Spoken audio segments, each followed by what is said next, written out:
Dans le village Mwangulu, dans le comté de Kwale au Kenya, les sources conventionnelles d'eau tarissent progressivement en raison des changements climatiques. Les habitants sont obligés de parcourir des kilomètres pour trouver le précieux liquide.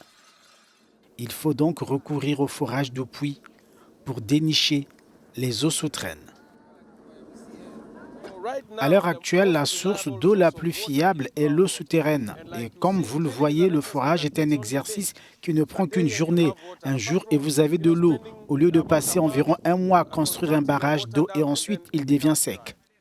L'idée consiste à soulager les peines de ces femmes qui passent des heures chaque jour à creuser le long des berges pour trouver de l'eau. L'eau souterraine est présentée comme l'alternative à la sécheresse.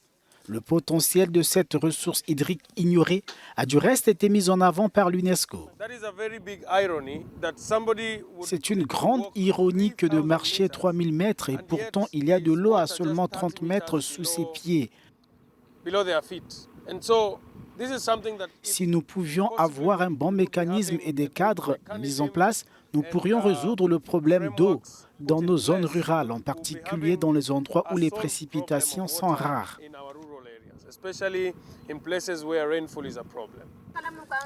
Mais il faut au moins 13 000 $ pour le forage d'un puits. L'action des pouvoirs publics est donc attendue afin de favoriser l'accès des populations rurales à l'eau.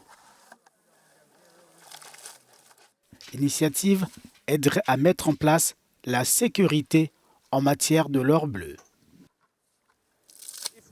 Si quelqu'un passe la moitié de sa journée à chercher de l'eau, alors que peut-il faire d'autre?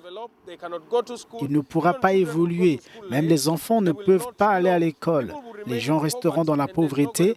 Il n'y aura pas de développement à cause de l'eau. Selon l'ONU, les vastes aquifères restent largement sous-exploités.